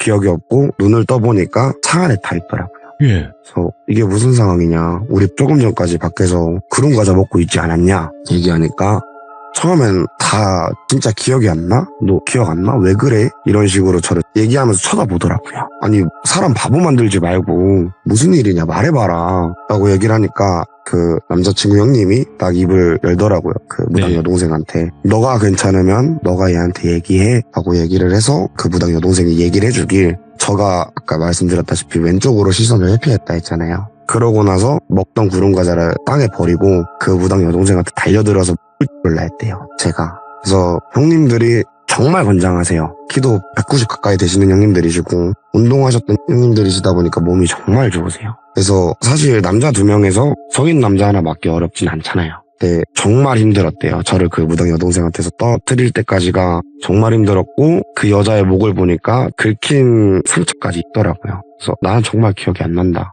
무슨 일이냐? 물어보니까 그 무당 여동생이 입을 열길 예.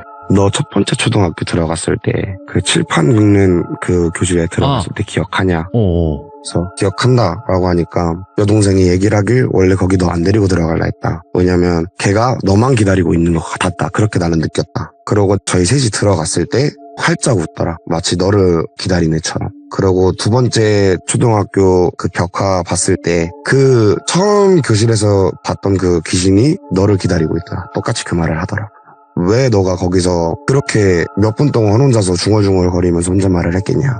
걔가 거기서 너한테 딸려온 거다. 그러고 병원으로 들어갔을 때 너한테 엄청 심하게 장난을 치더라. 막 진짜 제 어깨 위에서 막 춤도 추고 물구나무 서기도 했다고 하더라고요. 말로는. 그래서 거짓말하지 마라. 장난치지 마라 하니까 내 목 상처를 봐라. 너가 미친놈 아니고서야 내 몸 털끝 하나 안 건드리던 애가 내 몸에 이렇게 상처를 냈는데 지금 이것도 내가 거짓말하는 걸로 보이냐. 내가 이래서 너 폐가 가지 말라는 거다. 왜 너만 못 느끼냐. 엄청 혼났어요. 정말 차에서 동네까지 넘어오는 1시간 동안 정말 많이 혼났어요. 그렇게. 와. 사실 제가 말주변이 없어서 이렇게 짧게 설명을 해드리지만 정말 그 당시에 같이 있었던 사람들이 만약에 지금 제 얘기를 듣는다면 다 똑같이 소름 돋아 하실 거예요. 정말 무서웠고 그 일이 있고 나서 제가 지금 한 6개월 정도 폐가를 못 가고 있습니다. 안 가야 되는 거죠. 이런 일을 겪었다면. 왜냐면 귀신을 탄 거 아니에요, 이거. 그쵸. 빙의가 됐다거나. 정말 제가 아직도 지금도 이해가 안 되는 건 네. 제가 신내림을 받아야 되는 사람이라면 어쨌든 뭐 악귀일 수도 있고 잡귀일 수도 있지만 그런 귀신한테 제가 휘둘렸다는 게 아직도 저는 이해가 안 돼요. 아, 그 부분이. 네, 저는 그게 제일 이해가 안 돼요. 아, 그러니까 만약에 내가 신내림을 받아서 어떤 무업의 길을 가야 되는 사람이라면 이 정도의 귀신들은 누군가가 내 옆에 있는 신이라도 쳐줘야 되는 거 아닌가? 라는 생각이신 거네요. 그렇죠. 아, 이 무당이 정말 제 입장에서는 정말 용해요. 그 여동생이. 네네. 점사를 봐도 걔가 올해 뭐 조심하고 뭐 있을 거야. 별 치덥잖은 얘기를 해요. 근데 네. 그게 단 한 번도 틀림없이 날짜까지 다 맞추더라고요. 예. 그러고 그 동생이 저한테 신내림을 받아야 된다라고 했을 때 그냥 처음엔 약 파는 줄 알았어요. 아, 그럴 수 있어요. 충분히. 예. 그래서 또 소문해서 다른 용하시다는 그 무당님을 찾아갔을 때도 딱 앉자마자 그 얘기 하시더라고요. 너 다른 무당집에서 신내림 받아야 된다 해서 너 여기 온 거잖아. 그 얘기를 하시더라고요. 제 생년월일도 안 여쭤보시고. 아, 네, 그렇게 들었는데도 저한테 이런 귀신의 장난이 찾아오니까 또 머리가 어질어질하죠.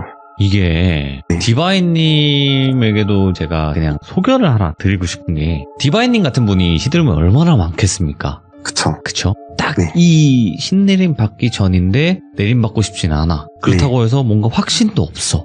지금 이런 상황이 굉장히 많았거든요. 근데 네. 모두가 받으신 건 아니에요. 모두가 그냥 한번 거부해보자. 이렇게 쭉 가시는 분들도 계시고 아니다 네. 나는 그냥 받아서 이쪽 길로 가서 그냥 좀 확실하게 가자 이렇게 하시는 분들도 계실 거란 말이에요. 네. 근데 저 같은 경우에는 항상 말씀드리는 거는 그냥 심사숙고하시라는 거를 항상 말씀드려요. 왜냐면 그 무당 동생분이 그 사람이 이상한 사람이요가 아니라 네. 뭐 다른 무당분들을 뭐 찾아갔을 때도 그런 얘기를 들었겠지만 아닌 네. 경우가 있을 수도 있어요. 아, 그쵸. 이해가 되시죠? 그쵸, 네. 어디를 갔는데 너는 신가물이 아니야. 안 받아도 네. 상관없어. 라는 대답을 들을 수도 있는 거예요. 아, 그쵸. 예. 그래서 그거를 한번 곰곰이. 근데 솔직하게 말씀드리면 디바인님이 경험하시는 것들이 있다 보니까. 네. 그래서 이 무속 쪽에 계속 맹신을 할 수밖에 없는 상황이 벌어질 거예요. 그리고 본인이 그렇게 하고 있을 것이고. 근데 그거를 한번 끊어봤을 때 어떻게 되는지도 한번 보셔야 되지 않을까? 한 번도 그러진 않으셨을 것 같아서. 맞습니다. 네, 그렇게 한 번 더 해보시면 답이 나오지 않을까요? 어떤 뭐 문제가 생긴다든지 어떤 게 더 보인다든지 그래 봤을 때 여러 가지 일들이 발생을 하지 않을까라는 생각이 있거든요.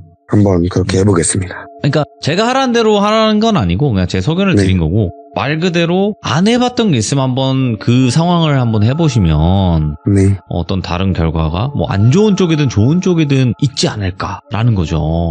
좋은 왜냐면 쪽으로 일어났으면 좋겠네요. 그러니까요. 왜냐면 네. 이 무속 쪽으로 계신 분들이랑 계속 있으면 거길 타게 되어 있다고 저는 생각을 하기 때문에 네. 안 느끼던 것도 느끼게 되고 보게 되는 거기 때문에 그쵸. 예, 특히나 좀 영적으로 예민하신 분들이라면 그래서 저는 그냥 간단하게 이런 경우도 있고 저런 경우도 있으니까 심사숙고를 한번 해보셔라 라는 거에 정도 말씀을 드릴 수 있을 것 같아요. 알겠습니다. 왜냐면 디바인님은 영적으로 예민하시니까 이런 경우가 생기는 거거든요. 네. 일단은 흉가 패가 가지 마시고 제발. 알겠습니다. 예, 뭐 재미든 아니면 확인을 하려고 하시든 안 가시는 게 그리고 들려도 보여도 무시해 보시는 걸 한번 해보시는 게 어떨까? 많은 분들이 많은 시청자분들이 그러고 계시거든요. 네. 네, 무시하시면서 살아가고 있어요. 그러니까 그렇게도 한번 해보시는 게 좋은 방법일지도 모른다라고 말씀드릴게요. 노력해보겠습니다. 네, 그리고 오늘 네. 디바인님께서 이야기 너무너무 잘해주셨어요. 진짜 뭐 말주변이 없다라고 하시는데 전혀 그러신 분이 아니기 때문에 절대 그렇게 생각하지 마시고 언제든 과거에 겪었던 일이 있으실 때 와주세요. 알겠습니다. 네, 현재 일만 들어서 오시면 안 되는 겁니다.